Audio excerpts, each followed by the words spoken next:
Helena? Hi, Helen. Hi. I just want to apologize first because I haven't really, I'm not really sure what the question is. I'm just wanting to clarify something I'm struggling with when you talk about the fear or the thing it is that you're struggling with. The thing I struggle with, I think, is in acknowledging that we're all one, that there's no separate self and that we're all one. What I find hard about that, uh, right, Take your time, it's okay.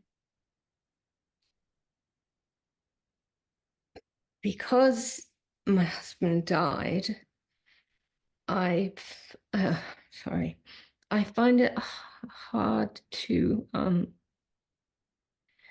does that mean he didn't exist? You know, if we're all just one. Because, you know, part of the reason that we want to live is to connect with other people, and um and we like their difference to us, you know, the fact that they're them, Yeah. and the idea that this is all imaginary and that we're all just one just makes me feel lonely. Mm-hmm. So I end up sort of fighting with that idea, I think. Does that make sense? Yeah, and I remember that being there myself. And it really comes from or my own journey with this loneliness was just constantly present, pretty much as long as I could remember, the sense of feeling very lonely. Mm. And it terrified me, actually, this idea that there was no separate self. You know, there was that I had been making up my whole life. Everything I ever thought had happened to me was a story. This separate being was a story that was so embroidered and embellished and taken on a life of its own. And when I began to realize that it really wasn't true, there was a recognition I was going to have to sort of fully accept that at some point, but I didn't want to, because the sense of loneliness came up. And as you said, there's no separate being. Then who am I going to connect with? Who am I going to, you know, the richness of life is our human relationships, right? Without those, all of this awakening is about our relationships. So being able to be with what is, and you know, if that's another human being or whatever experience. So, but I finally came to the understanding that it's actually only a half, if I'm feeling lonely, it's only a halfway realization.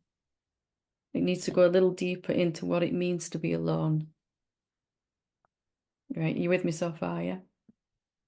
Sort of. Let me carry on and see if it doesn't if you get lost, just stop me. And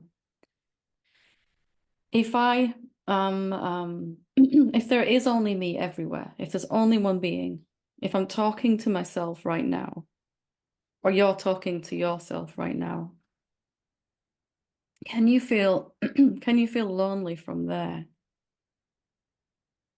What's the mine says, well, of course, yeah, it's going to be, my mind went from everything from it's going to be utterly boring, it's just you know, utterly dull, or terrifyingly lonely. And it also didn't like the idea that there'd be no special relationships, no romantic relationship that'd be special, no special relationship with my children, and you know, all of that.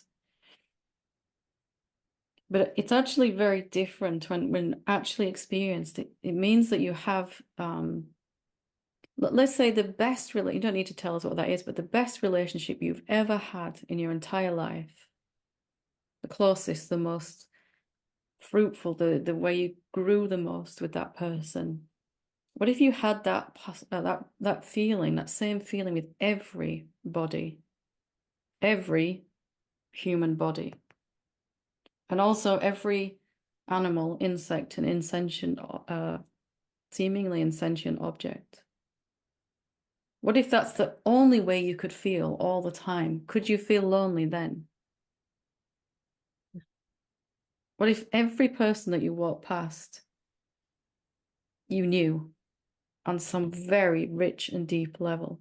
You didn't know so much whether they like tea or coffee or what type of food they like or what type of music, but you absolutely knew them. You knew them so deeply and you felt like you'd been best friends forever.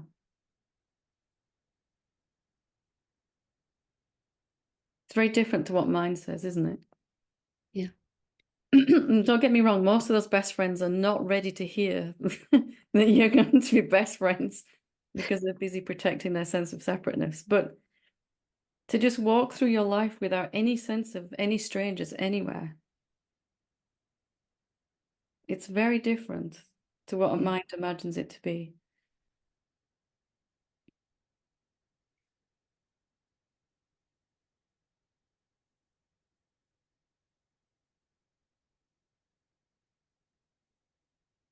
You'll even find yourself falling in love with inanimate objects.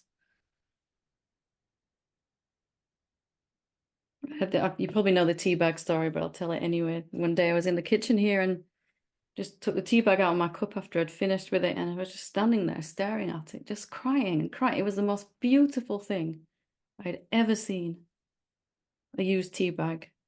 I was utterly in love with it. And I thought I'd gone insane at that point, but if you had the capacity to feel like that about anything and everything, there's no loneliness possible there. It's the only place where loneliness is not possible.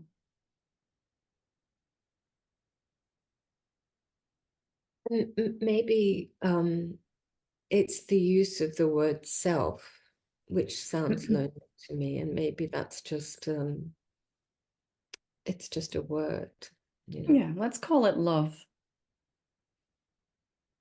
Let's call it divinity. Let's call it consciousness. Let's call it anything, right? Let's call it what is. Yeah.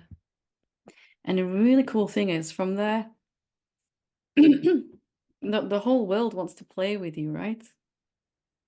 People who would just normally, you'd walk past each other on the street, not even meet each other's eyes out of fear or whatever. The whole world just wants to play with you then. There's always someone ready to have a laugh and a play with you wherever you go. Currently, it's you. Yeah.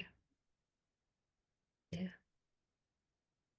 It's just a recognition that maybe the word self has some vibration around it, right? That is um, mind is in resistance to that idea of what it thinks self is. Yeah. But here's the quick way out of all of this is to realize you're only seeing what's always been true. It's only always been you everywhere you look and everything you experience. Nothing's going to change in that, except you'll lose the capacity to feel lonely ever again. You'll feel at home wherever your body is and amongst friends wherever you are. Yeah. Mind imagines this changeover that's going to happen, and it's the biggest story of all. You just come to see, oh, yeah, all this is me, actually. If you are the universe, can you be lonely then?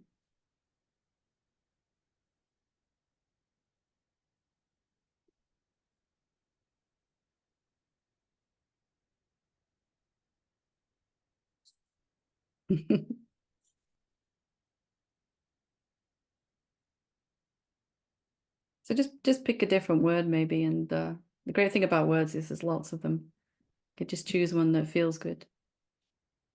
Thank you. You're very welcome.